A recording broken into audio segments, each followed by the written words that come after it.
இந்த சூரத்துல் கஹஃப் அல் குர்ஆனினுடைய 18வது அத்தியாயமாகும். மிகவும் சிறந்த ஒரு சூரா. இதற்கு ஏராளமான சிறப்புகளை ரசூலுல்லாஹி ஸல்லல்லாஹு அலைஹி வஸல்லம் அவர்கள் கூறியிருக்கிறார்கள். அதன் அடிப்படையில் வந்திருக்கக்கூடிய 10 ஹதீஸ்களை தான் நாம் இப்பொழுது பார்க்க இருக்கின்றோம்.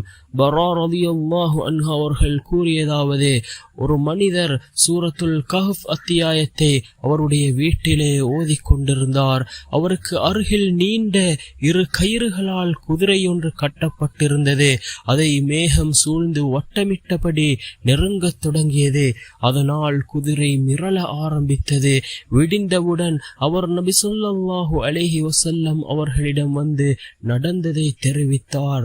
அப்போது ரசூலுல்லாஹி ஸல்லல்லாஹு அலைஹி வஸல்லம் அவர்கள், குர்ஆன் ஓதிய காரணத்தால் இறங்கிய அமைதிதான் அது என்று கூறினார்கள். புகாரி என்கின்ற நபிமொழி தொகுப்பு நூலிலே 5011வது ஹதீஸாக இந்த ஹதீஸ் பதிவு செய்யப்பட்டிருக்கின்றது.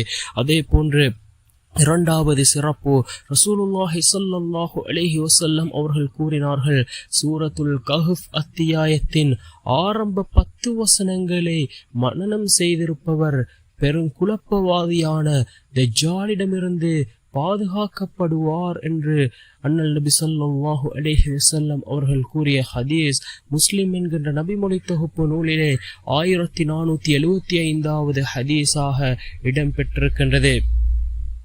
அதே போன்று மூன்றாவது சிறப்பு, யார் கஹஃப் அத்தியாயத்தை ஓதுவாரோ அவருக்கு கியாம நாளில் அவருடைய இடத்திலிருந்து மக்கா வரை ஒளி உண்டாகும்.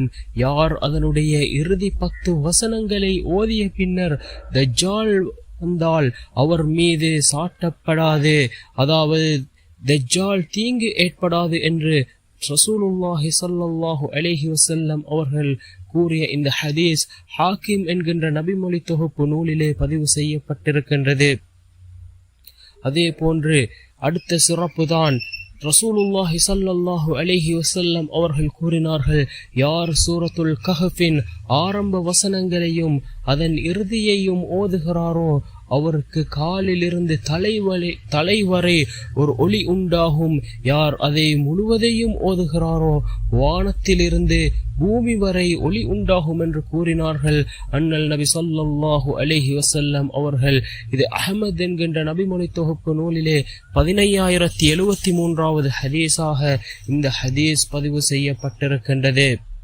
அதே போன்று யார் வெள்ளிக்கிழமை அன்று கஹஃப் அத்தியாயத்தை ஓதிய பின்பு தஜ்ஜாலை அடைந்தால் தஜ்ஜால் அவருக்கு தீங்கு இழைக்க முடியாது.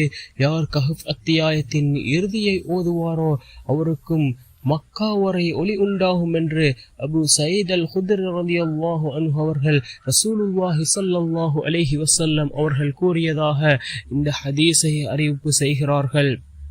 அதே போன்று யார் கஹஃப் அத்தியாயத்தை வெள்ளிக்கிழமை ஓதுவாரோ அவருக்கு மறுமை நாளின் அவரின் பாவத்திலிருந்து வானத்தின் மேகம் வரை ஒளியை ஏற்படும். மேலும் 2 வெள்ளிக்கிழமைக்கு இடையில் ஏற்படும் பாவங்கள் மன்னிக்கப்படும் என்று கூறினார்கள் அண்ணல் நபி ஸல்லல்லாஹு அலைஹி வஸல்லம் அவர்கள். இந்த ஹதீஸை இப்னு உமர் ரலியல்லாஹு அன்ஹு அவர்கள் அறிவிப்பு செய்கிறார்கள். அதே போன்று யார் கஹஃப் அத்தியாயத்தை வெள்ளிக்கிழமை அன்று ஓதுவாரோ அவர் ஒவ்வொரு சோதனையில் இருந்தும் 8 நாள் பாதுகாக்கப்படுவார். தஜ்ஜால் வெளியானால் அவனிடமிருந்து இவர் பாதுகாப்பு பெறுவார் என்று ரசூலுல்லாஹி ஸல்லல்லாஹு அலைஹி வஸல்லம் அவர்கள் கூறிய ஹதீஸ் இப்னு உமர் ரலியல்லாஹு அன்ஹு அவர்கள் இந்த ஹதீஸையும் அறிவிப்பு செய்கிறார்கள். அதே போன்று நான் உங்களுக்கு ஒரு அத்தியாயத்தை அறிவிக்கட்டுமா? அதன் மகத்துவம் வானத்திற்கும் பூமிக்கும் மத்தியிலுள்ள இடைப்பட்ட அளவாகும். அதை ஓதியவருக்கு இது போன்ற நன்மைகள் கிடைக்கும். யார் வெள்ளிக்கிழமை ஓதுவாரோ அவருக்கு அடுத்த வெள்ளிக்கிழமை வரை பாவங்கள் மன்னிக்கப்படும். மேலும் 3 நாட்கள் அது நீடிக்கப்படும்.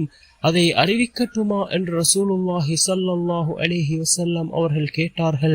அதற்கு சஹாபாக்கள் ஆம் யா ரசூலுல்லாஹ் என்றார்கள்.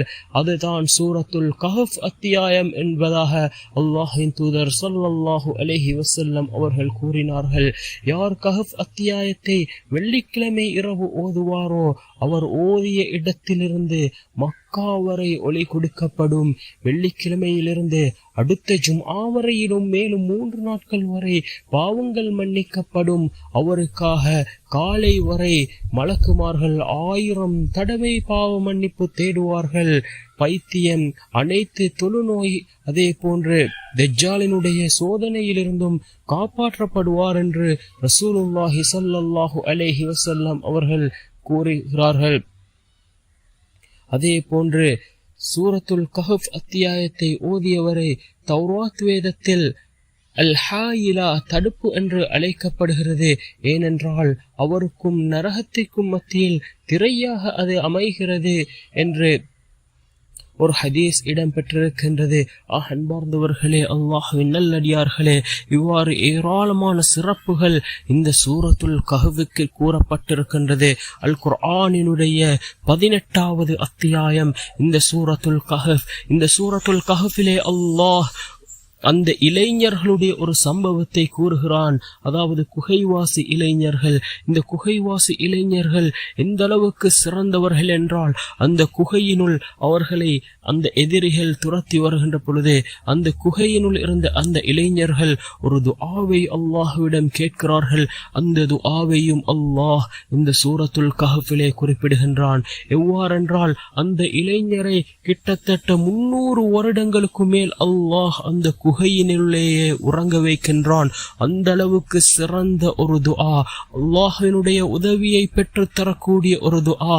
அல்லாஹ்வின் மீது நம்பிக்கை வைத்தவர்களாக நாம் அல்லாஹ்விடம் கையேந்தினால் அல்லாஹ் நமக்கு எவ்வாறு உதவி செய்வான் என்பதை இந்த சூரத்துல் கஹ்ஃபிலே அல்லாஹ் மிக சிறந்த முறையில் அல்லாஹ் நமக்கு தெளிவுபடுத்துகின்றான். இந்த சூரத்துல் கஹ்ஃபிலே வரக்கூடிய அந்த துஆ தான் அந்த இளைஞர்கள் ஓதிய துஆ. ரப்பனா ஆதினா மின் லதுன்க ரஹ்மத்தௌ வஹய்யிஅ லனா மின் அம்ரினா ரஷதா. ரப்பனா ஆதினா மின் லதுன்க ரஹ்மத்தௌ வஹய்யிஅ லனா மின் அம்ரினா ரஷதா என்று வரக்கூடிய இந்த துஆவை தான் அந்த குகைவாசி இளைஞர்கள் ஓதினார்கள். அல்லாஹ் அவர்களுக்கு பாதுகாப்பு வழங்கினான்.